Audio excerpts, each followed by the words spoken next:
मैं तो गुमनाम था, मैंने जाना है खुद को तेरे नाम से।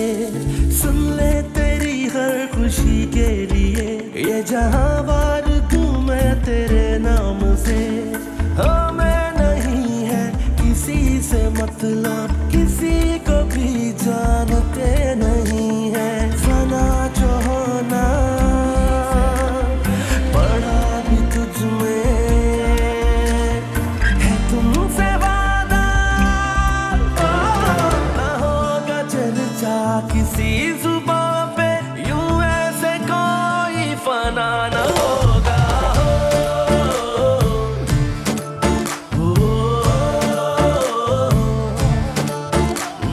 खुमार में तेरे जी रहे यूं के हमसा कोई जिया ना होगा।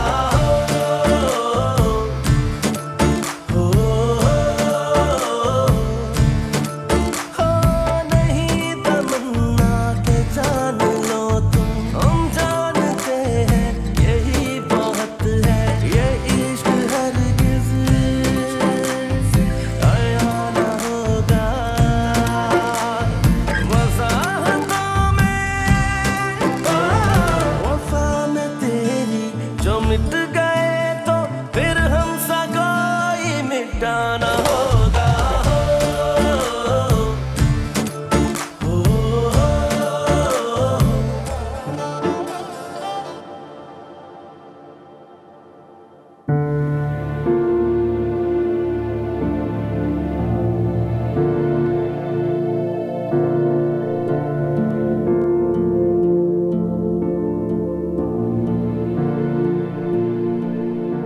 तो मैं तुम्हें यकीन दिलाता हूँ कि ये आखिरी बार होगा। इस बार ये रकम मुझे दे दो, इसके बाद मैं तुम्हारी जिंदगी से चला जाऊंगा हमेशा के लिए। वादा रहा। इस बार दो टोक बात होगी, लंबा चौड़ा तकाजा नहीं है। और हाँ, इस बार तो मैं गेट की इस साइड पे हूँ, अगली बार मैं गेट की उस साइड पे हूँ। अच्छा, अगर इतनी बड़ी रकम तुमसे अरेंज नहीं हो पा रही तो किसने करा लो मुझसे। 5 लाख अभी दे दो, 5 लाख कुछ अरसे बाद। ये ऑफर कैसी लगी?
मम्मी अगर सियासत में होती ना तो मुल्क का सदर बन जाती।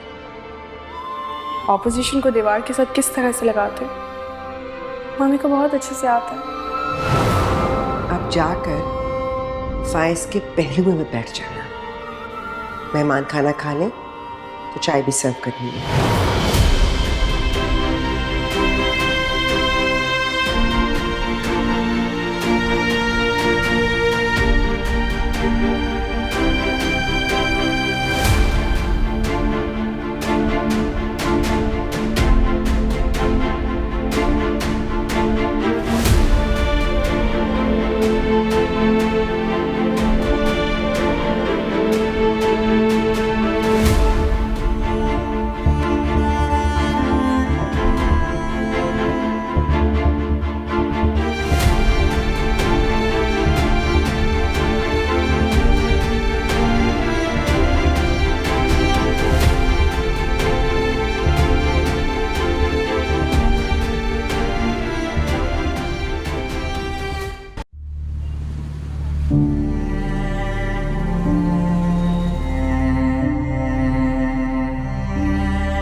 बस भाई यहाँ पे रोक दीजिए, वापसी भी साथ जाने, यहीं पे रहिएगा।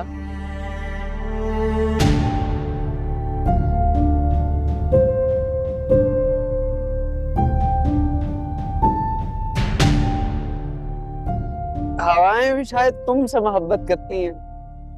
अरे चांद चेहरे के दर्शन करके देखो, तुम्हारे आते ही चल गई। बकवास बंद करो अपनी, और मेरी बात कान खोल कर सुनो। ये आखिरी बार है, आखिरी बार मैं तुम्हें फाइज का सुकून और उसकी खुशी की कीमत देने आई हूँ। और एक और बात बता दो तुम्हें कि अब मैं परवाह नहीं करूंगी तुम्हारी गलत बात और तुम्हारे गलत इल्जामात का नतीजा क्या होगा, क्योंकि मुझे अपनी नहीं फाइज की परवाह है। फकीर का दामन भर दो, सदा दुआएं करूंगा। खुश रहो, सुखी रहो, कर भला हो भला, अंत भला तो सब भला।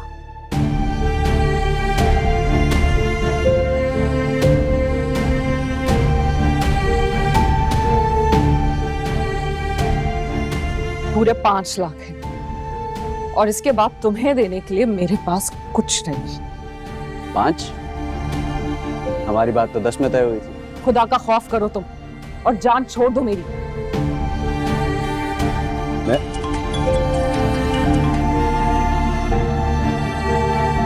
जा रही हूँ। हेलो, अस्सलाम वालेकुम मम्मी। वालेकुम अस्सलाम। फरीम, कहाँ हो तुम? तुमने मुझे कहा था कि तुम अपने मैके जा रही हो, लेकिन मेरी अभी रूफी से बात हुई तो तुम तो वहां गई ही नहीं। क्या आपने रूफी भाई को फोन कर दिया?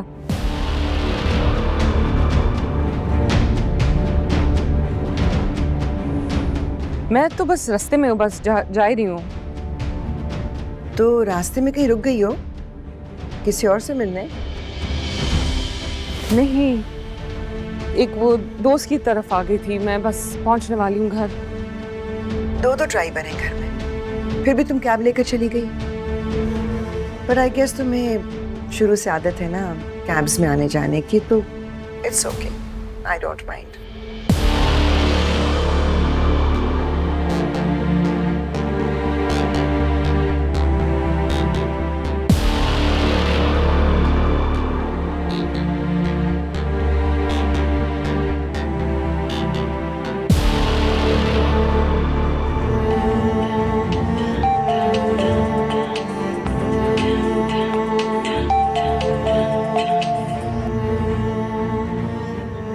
अस्सलाम वालेकुम शेखानी जी, आपकी भेजी हुई लक्ष्मी पहुंच गई है मुझ तक।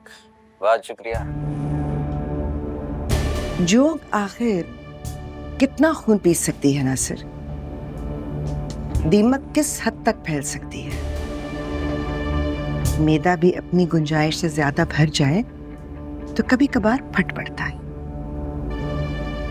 अपनी औकात में रहना, समझ गए ना?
औकात तो मैं तुम्हारी भी जानता हूँ शेखानी जी।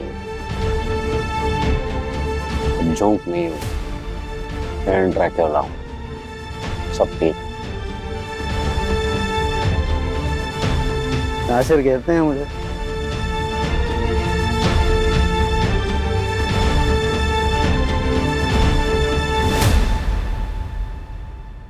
रायान, मामा और पापा चाहते हैं कि हम भी कनाडा मूव हो जाएं, और पापा की कनेडियन सिटीजनशिप भी है, so we won't have any issues, you know, settling in and all of that.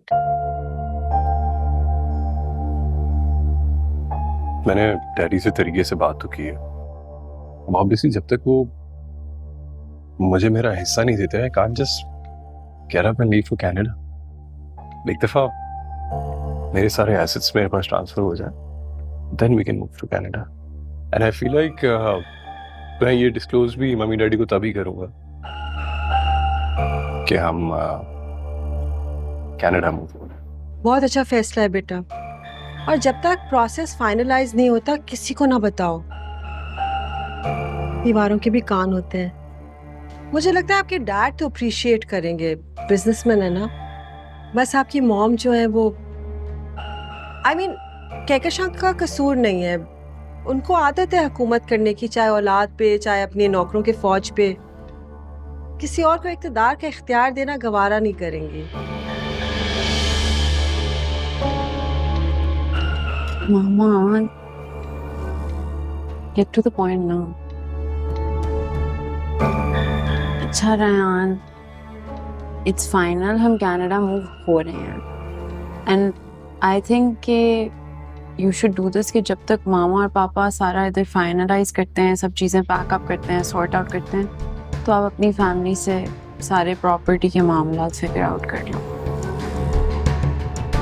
क्योंकि हम वापस नहीं आएंगे। This is for sure. Think of it as a new chapter of your life. I'm so excited.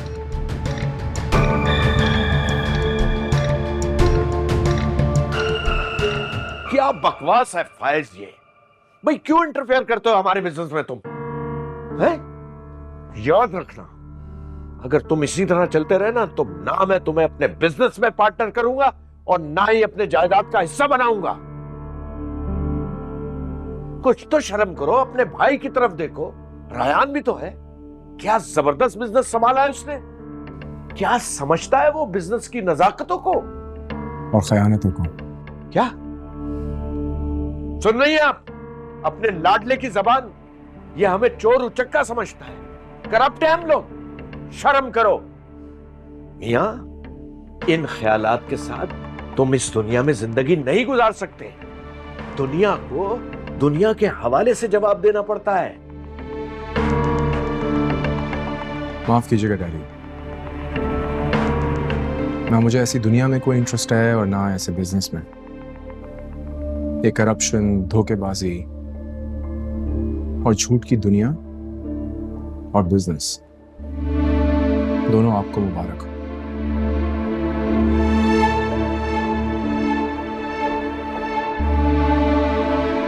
इजाजत दीजिए। ना होगा चर्चा किसी